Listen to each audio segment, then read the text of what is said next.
আমি কাজ শুরু করে দিতে চাই। কারণ সব সময় একটা জিনিস মাথায় রাখবেন, যা বলবেন ভেবে বলবেন, আর যাহা বলিবেন তাহা করিবার চেষ্টা করিবেন। এটা প্রত্যেক মানুষের জীবনের হওয়া উচিত। সব কথায় হ্যাঁ বলতে নেই।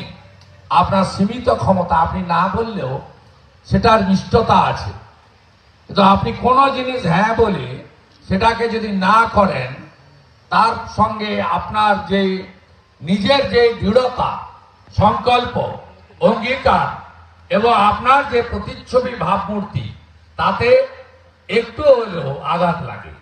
তাই আমি আগামী 2 সপ্তাহের মধ্যে আশা করি অমলেন্দু দ্বারা আছেন, রবীনবাবু আছেন, পূর্ণবাবু আছেন, দীপকবাবু একটু অনেক বর্ষিয়ার মানুষ, পুরুষোত্তমপুরে তিনি বিরাট মঠ পরিচালনা করেন। আমার 2 বার যাওয়ার সুযোগ হয়েছে সেখানে আমার দীর্ঘ জনপ্রতিনিধিত্ব সময়কালে। তা আমি দেখেছি। আমি সকলকে অনুরোধ করব, প্রয়োজন হলে আমাদের ভূমি কর্মাধ্যক্ষ যিনি আছেন তিনি এবং প্রধান কাগজপত্র বের করে, যেহেতু টাকাটা বরাদ্দ হয়ে পড়ে আছে 11.5 লক্ষ টাকা, এই কাজটা দ্রুত শুরু হওয়া দরকার।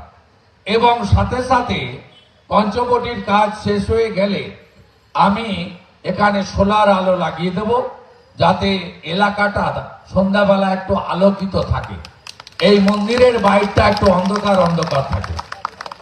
আমরা সোলার আলো লাগিয়ে দেব। এই কাজটা শেষ হোক, প্রাচীরের জন্য আমি এমপি ল্যাগ থেকে অর্থ এনে দেব। এই কাজটা প্রধান করে দিতে পারেন, 15 ফিনান্স বা 16 ফিনান্সের অর্থে তারা করে দিতে পারেন। আপনাদেরও কিছু করতে হবে, শুধু আমাকে লোক জেতায়নি, আপনাদেরও জিতিয়েছে। তা আমি আপনাদের সকলকে অভিনন্দন, কৃতজ্ঞতা জানাবো। এবং আমি সত্যি খুশি হয়েছি।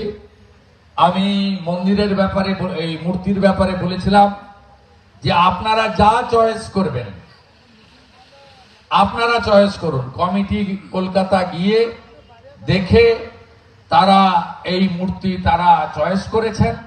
আমি সকালে ছবিতে দেখেছিলাম, এখন নিজে দেখলাম, আরতি করলাম, আমাদের পবিত্র পদ্মফুলের মালা পরালাম ভগবানকে, তুলসী গ্রহণ করলাম, দণ্ডবোধ প্রণাম নিবেদন করলাম, কপাল চন্দনে চর্চিত করলাম, ঠাকুরের পায়ে পুষ্পার্ঘ নিবেদন করলাম। অপরূপ নিখুঁত ভগবান শ্রীকৃষ্ণের মূর্তি তৈরি হয়েছে। সেই জন্য সবাই বলে অযোধ্যা ধাম, অযোধ্যা মন্দির এ তো পহলে ঝাঁকি হ্যায়, আভি কাশী মথুরা বাকি হ্যায়। ভগবান শ্রীকৃষ্ণের মথুরাও অযোধ্যার মতো ভবিষ্যতে সনাতনীদের হিন্দুস্থানে সেজে উঠবে, এই প্রার্থনা করি।